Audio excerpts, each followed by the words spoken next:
প্রিয় দর্শক, একটা আপডেট দেখব। আমি তাজবার কাছে জানতে চাবো কেন আপনারা সর্বোচ্চ আদালত পর্যন্ত যাবেন যদি মনে করেন আপনি জেতার সম্ভাবনা আছে। প্রিয় দর্শক, আইনি ভাষ্য first tier tribunal, upper tribunal, high court, court of appeal এক কথা বলতে পারে, সুপ্রিম কোর্ট আরেক কথা বলতে পারে। সেই সুপ্রিম কোর্ট আরেক কথা বলতে পারে ছোট্ট একটি ব্যাখ্যায়, যেটা একজন শিশুর কাছেও সহজ মনে হয়, পাঁচটা আদালতের কাছে সহজ মনে হয়নি। আমরা একটু দেখে নিই সেই বিষয়টা কি। বিষয়টা হচ্ছে, আকবর রেস্টুরেন্টের নাম শুনেছেন। আকবর রেস্টুরেন্ট যেটা আছে বিখ্যাত, সেই রেস্টুরেন্টের একটি মামলা। এই মামলাতে তাদেরকে একটা ইলিগাল লোক কাজ করছে, এই জন্য 2023 সালে পেনাল্টি দেয়। সেই পেনাল্টির বিরুদ্ধে তারা first tier tribunal, upper tribunal, high court, court of অ্যাপিলের পর যখন সুপ্রিম কোর্টে যায়, সুপ্রিম কোর্ট বলে কি, ইয়াস, এই আকবর রেস্টুরেন্ট তোমরা ঠিক আছো।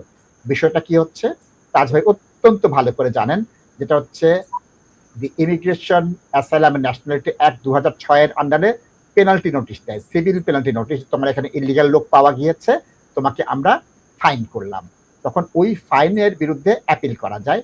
এই অ্যাপিলটা দীর্ঘদিন চলে। দেখেন 23 সাল থেকে এই 15,000 পাউন্ডের পেনাল্টিটা 26 সাল পর্যন্ত চলেছে।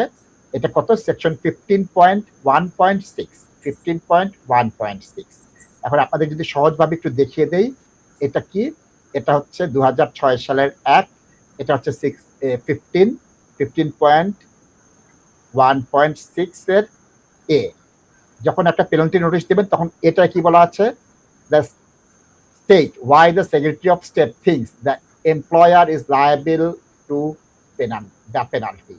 অর্থাৎ কেন হোম সেক্রেটারির পক্ষে কোনো অফিসার তাকে ফাইন করছে সেটার কারণ বলতে হবে, এটা মাস্ট বলতে হবে। এটাকে মাস্ট বলা আছে, ইফ না, শ্যাল না। এখানে কি বলা আছে, যে মাস্ট। এই মাস্ট শব্দটা নিয়ে আসছে। হোম অফিস কি করে, এখানে সব কাট এন্ড পেস্ট করে দেয়, তোমার এখানে এই হয়েছে, এই হয়েছে, এই হয়েছে, তোমাকে আমি সেকশন এত অনুযায়ী ফাইন করলাম। উচ্চ আদালত বলেছে নো, এটা ছেলে খেলা নয়। আমি এক্ষেত্রে মাস্টের ব্যাখ্যাটা দিচ্ছি এবং এইখানে ওয়াই দিতে হবে এবং 15.6 তোমার কেন ফুলফিল করতে হবে। এই মাস্টের জিনিসটা তুমি দাওনি, পরবর্তী সময় তুমি এটা চেঞ্জ করতে পারবা না, যে আমি চেঞ্জ করলাম। না, ওই নোটিশে, ইনিশিয়াল নোটিশে থাকতে হবে। 3.5 বছর পর উচ্চ আদালতে যে তিনি জিতেছেন, যে হোম অফিস এটা অ্যাসার্টিন করেনি যে কেন ওই ফাইনটা অ্যাসাইন করা হচ্ছে। সুতরাং তাজ ভাইকে বলবো এই ব্যাখ্যার জন্য, এবং কেন আমাদের সর্বোচ্চ আদালত পর্যন্ত বিশ্বাস রাখতে হবে আমি জিততে পারবো। তাজ ভাই প্লিজ।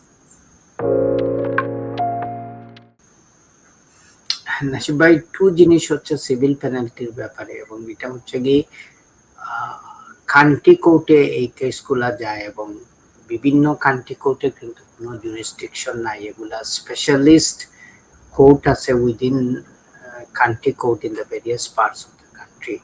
সো ওরা এই কেসগুলা হ্যান্ডেল করে নাসিব ভাই। তো এখন দুইটা ইস্যু হিয়ার দর্শক। একটা হচ্ছে কি, আপনি in the first place challenge করতে পারেন on the basis যে আমি not liable for civil penalty, that is আমি কোনো ফার্স্ট প্লেস আমি অ্যাকসেপ্টই করতে পারতেছি না। সেকেন্ড ইস্যুটা হচ্ছে কি, আপনাকে যে ফাইন ইম্পোজ করা হয়, if you think you are caught red handed এবং আপনার কোনো রিয়ালিস্টিক প্রসপেক্ট নাই, তখন আপনি যেটা করতে পারেন যে আপনি মিটিগেশন আপনার অ্যাডভান্স করতে হবে, which we do in the great majority cases.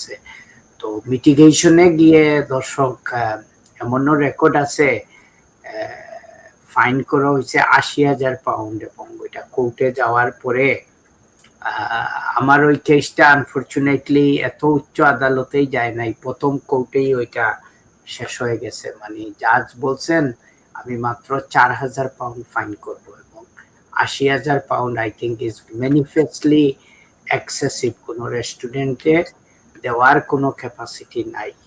বর্তমানে আমার কাছে অনেকগুলা সিভিল পেনাল্টি আছে দর্শক, যেগুলা হচ্ছে কি এই যে হাই ফাইন করা হয় আপনাদেরকে। ঠিক আছে, আপনারা ভুল করছেন, সিভিল পেনাল্টি মানে এইটা কোনো ক্রিমিনাল অফেন্স না, যার কারণে আপনি ভুল করছেন, আপনার দেওয়ার ক্যাপাসিটি নাই। এখন আমার অফার হচ্ছে ওইসব ক্ষেত্রে নাসিব ভাই, এখন যদি একটা ছোট্ট ব্যবসাকে আপনি বলেন আপনি 40,000 পাউন্ড ফাইন দিতে হবে, তো আমি বলছি যে তাহলে ওই ব্যবসায়ী নিয়ে নাও, কোনো অসুবিধা নাই, পাবলিক ইন্টারেস্টের জন্যই তো আপনারা এগুলা ইম্পোজ করতেছেন, কিন্তু ওই লোক কাজ হারাবে, স্টাফরা জব লস্ট করবে, তা সে বেনিফিটসে চলে যাবে। So how it is proportionate, তো এগুলা নেগোসিয়েশনের মধ্যে আছে। তো এই কেসটা হচ্ছে কি একটা প্রাইমারি একটা এক্সাম্পল, যেটা হচ্ছে কি দর্শক নোটিশ দিতে হবে এবং রিজন দিতে হবে। মনে করেন একটু আগে যেটা আমি বলছি আপনাদেরকে, জাজ শুধু বললে হবে না, in response to my brothers question, আমি মানি না, আমি মানি না, তুমি কেন মানো না, তুমি ওইটা রিজন দিতে হবে। That is a minimum requirement যে আপনি রিজন দিতে হবে, এবং এইটাই সুপ্রিম কোর্ট ফ্লাশ আউট করছে, which is the golden rule of the common law jurisprudence in English legal system, that যেই ডিসিশন দিবে, whether it is home office, গভর্নমেন্টের যে কোনো ডিপার্টমেন্ট হইতে পারে, এবং কোর্টে চলে গেলে যে কোনো কোর্ট যদি ডিসিশন দেয়, they have to give a reason, reason দিতে হবে কেন ওইটা করা হইলো, কেন একটা দেওয়া হইলো, কেন দেওয়া হইলো না। So they have to give the reason. So ওইটা ইটস এ প্রাইম এক্সাম্পল দর্শক, এবং আপনারা আইনের প্রতি। রাজ ভাই একটা কোশ্চেন আছে, এটার 100% টেকনিক্যাল বিষয়, এটা কিন্তু একজন রেস্টুরেন্টের মালিকের বোঝার থেকে আইনজীবী বুঝবে, আপনি ব্যাখ্যা করবেন। এখানে প্রতিপাদ্য বিষয়টা কি তাজ ভাই মাস্ট, এবং কখন উইথ দ্য নোটিশ, পরবর্তীতে তুমি চেঞ্জ করতে পারবা না?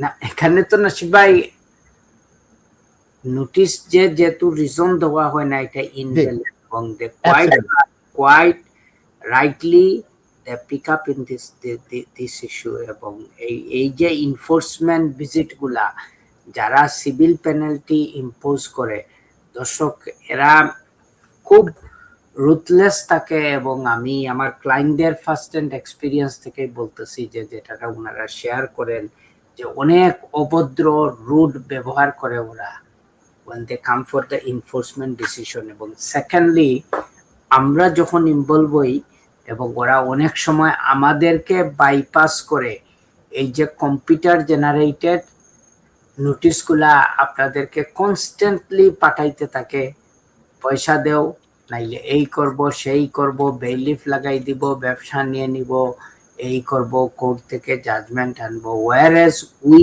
are in the record, we are negotiating the matter with them। কিন্তু বেইলিফ যেভাবে কাজ করে, আমাদেরকে বাইপাস করে আপনাদেরকে ডর ধমক দেখাইবে, এই ঠিক এই জিনিসটাই কিন্তু হোম অফিসের এই ডিপার্টমেন্টটা করে না ভাই, which is not right। অনেক সময় আমি কিন্তু ওদের সাথে আমার ক্রস হয়। ফর এক্সাম্পল দর্শক, আমি রিসেন্টলি একটা ম্যাটারে আমি কিন্তু ডাইরেক্টলি বলে দিছি যে তোমাদেরকে কমপ্লেন করব, এবং এটা আনরিজনেবল এবং ইলিগ্যাল। একজন লোক তার লিগ্যাল রিপ্রেজেন্টেটিভ অ্যাপয়েন্ট করছে ফর পিস অফ মাইন্ড। এখন নাশিদ রহমান যদি তারশাকে টাকা পয়সা দেয়, বলে যে তারশা আপনি আমার এই কাজটা করতে হবে, তাইলে কেন তুমি নাশিদ রহমানকে ডিস্টার্ব করবাই? সে তো তারশাকে পয়সা দিছে, তারশা তার প্রফেশনাল ডিউটি ডিসচার্জ করবে, Tarsha is accountable to Nashid Rahman.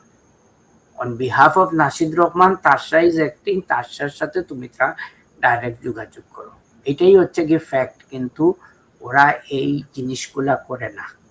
আরেকটা ক্ষেত্রে ভেরি ডিস্টার্বিং, আপনারা এই যে আপনাদের যে রাইট অফ অ্যাবোর্ড বলেন, দ্য ব্রিটিশ সিটিজেনশিপের ডিসপিউটেড ম্যাটার্স বলেন, ওইগুলাও কিন্তু সেম এই জিনিসগুলা করে।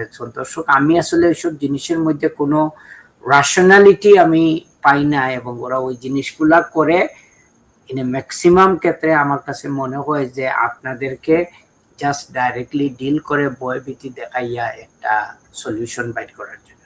Thank you.